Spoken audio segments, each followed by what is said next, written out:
It has not been customary heretofore, nor shall it be hereafter, for me to have words with each regiment passing in review. It occurs too frequently for me to have speeches ready on all occasions. Since you've shown a mark of respect to the chief magistrate, it appears that I shall say a word or two in reply. Your colonel has sought fit, on his own account, and in your name, to say that you are satisfied with the manner I perform my part in the difficulties surrounding the nation. For these kind remarks, I am extremely grateful.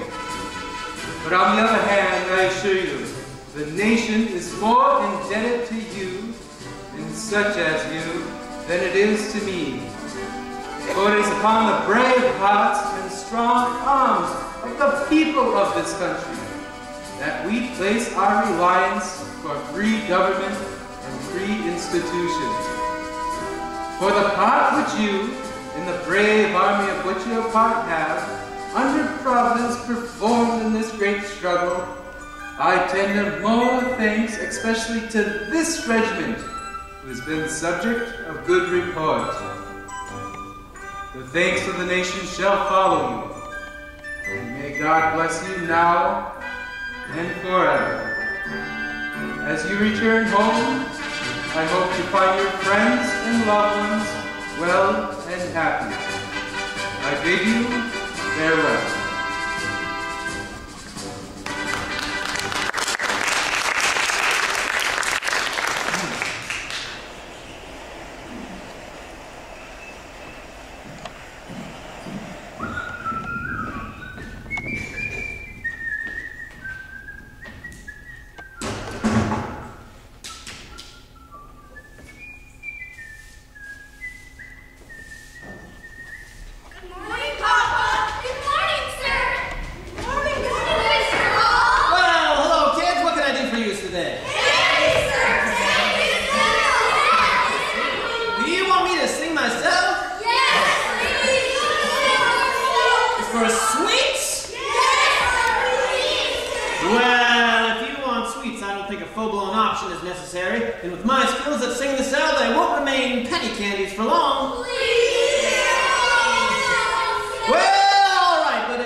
Sticks of candy for $10 each. Everybody got one?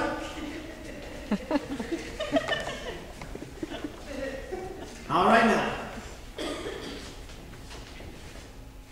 Well, what's the matter? Speak up. I don't have it, Mr. Hall. You don't have it? What do you mean you don't have it? None of us has $10. None of you has $10? But you bid it. It's against an honest man's constitution to bid money he don't have. So you don't have the money you bid. None of us do, sir. Well, now I sees the elephant. I suppose I can understand it. $10 is lots of money. $10 is more than most honest fellows earns in a week. So you don't have the money you bid.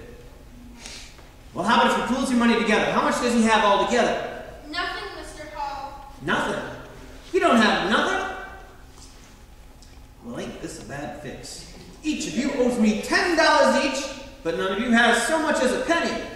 You can't return the merchandise on account you already put some in your mouth. Bully, I've got you. If each of you gives me one of your buttons from your breeches, like one from your trousers as payment, we'll call it square. Deals? Deals! All right. Looks like we set the going rate for penny candy. From here on up, sweets are going to cost you $10 or one of your buttons. Well, seems you're all paid up, so all's hunky-dory and you can muster out. Dismissed! But it would be best for all of us if your mamas didn't know about this arrangement, especially since they don't think sweets is good for breakfast. Let's keep this quiet. Agreed? Agreed! Now skedaddle, you bummers! And don't lose your britches!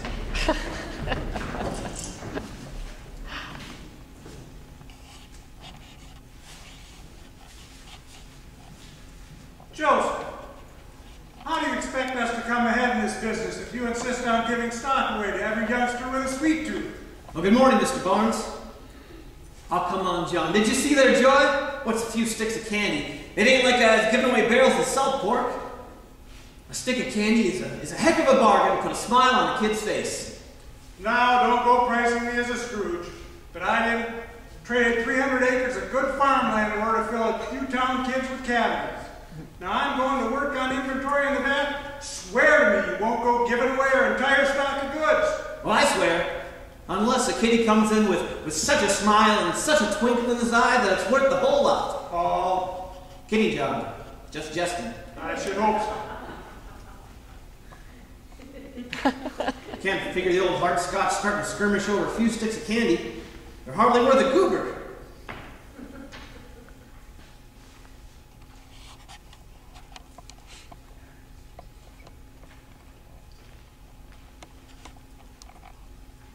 Mr. Hall, what are you doing? Oh, hello, my dear. I didn't hear you come in. What you means to say is that you didn't have time to hide those buttons you're obsessing over. Obsessing? Now, Nancy, quietly admiring a few buttons don't equate obsession. You make it sound as if I were compulsive. It's just a couple buttons. And what about all the others? Others? What others?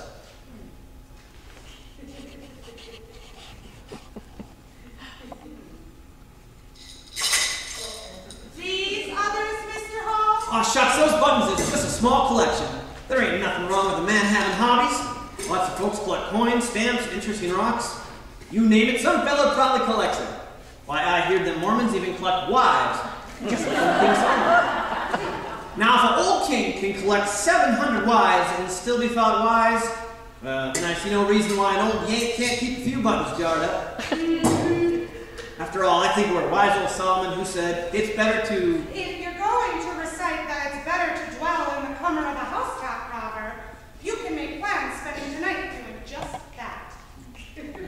Why, no, dear, I was commencing to say, a virtuous woman is worth far more than rubies.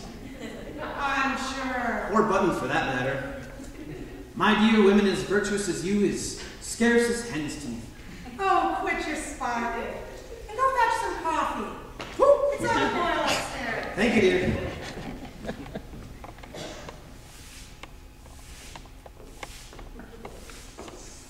Good morning, Sarah. Good morning, Nancy. Has Mr. Barnes come in yet? Yes, I just passed him in the storeroom. Oh, good. He forgot to take his Parker's tonic this morning. Well, I'm sure John has a case or more written back, but that does not mean he'll take it.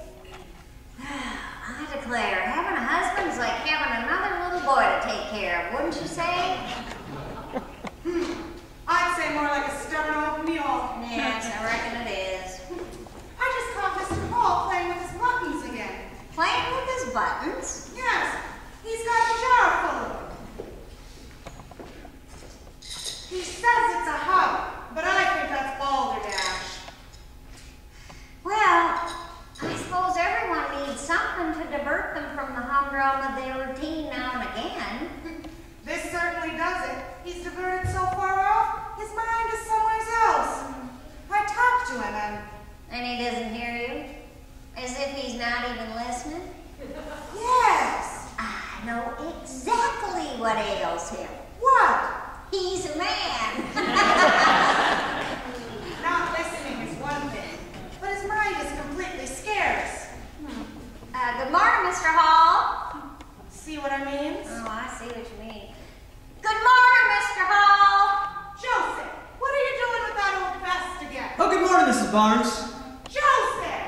Oh, I was just particular to it, Mrs. Hall. Had it so long, it's practically become a part of me. Oh, Fandle. He's had it ever since war. He even took it with on our honeymoon. Oh, mercy. If he ever lost it, I fear it'd be a deeper tragedy to him than losing our... Well, he'd probably go into mourning. Oh, well, at least he knows how to keep something that suits him. Mr. Barnes has traded farmland for stock of goods, for farmland for stock of goods. So many times, I forget if I should be milking cows or weighing beans. I had the same confusion when we sold the farm a few years ago. Yes, we've been switching from farming to merchandising off and on, well, ever since we've been married. Oh my, that's going on 35 years already. But now we finally settled, it seems. I think this partnership has given some sort of stability to both our husbands. You're right, but I can't understand why. Well, they do say opposites attract. Maybe there's more about love and relationships to business than men would like to admit. Well, who knows? Maybe their differences in politics complement each other in business. Well, if nothing else, they're bound by their fraternity. They're both odd fellows, Mrs. Hall. Odd indeed, Mrs. Barnes. Very odd. Oh, Nancy, I almost forgot about Mr. Barnes' tonic. Would you be dear and come to my aid? I have a feeling I'm gonna need some help holding him down while I spoon it in. Well, he's never even the slightest bit cooperative. But you'd think he was birthing a calf. Would you mind?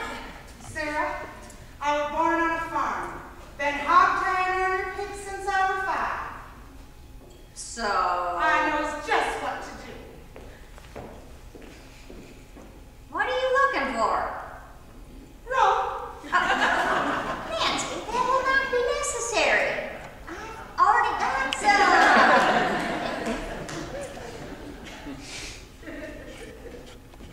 No, I know what that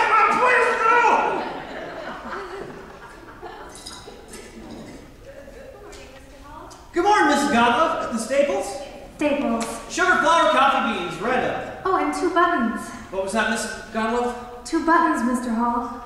Sugar, flour, coffee, beans. And buttons. And a button. 2 of them. Right. Good morning, Margaret. Good morning, Mr. Hall. Good morning, Mrs. McCorkle. At the Staples? That's right, just the Staples, Mr. Hall. Sugar, flour, coffee, beans. Oh, and a button. Sugar, flour, coffee, beans, and a button. And a button? Yeah, a button. I've got buttons on my list too, Margaret. What are the odds? Morning, Mrs. Godlove, Mrs. McCorkle. Mr. Hall, the Staples. And a button? Yes. How did you know? Just a lucky Yankee guess, I guess. 2 buttons, Katie? Yes, my Charlie and Floyd came to the house this morning, each missing one. The ragamuffins. Whether they lost them doing their chores or playing outside, I don't know. But replacing the lost button is cheaper than replacing lost trousers, that's for certain.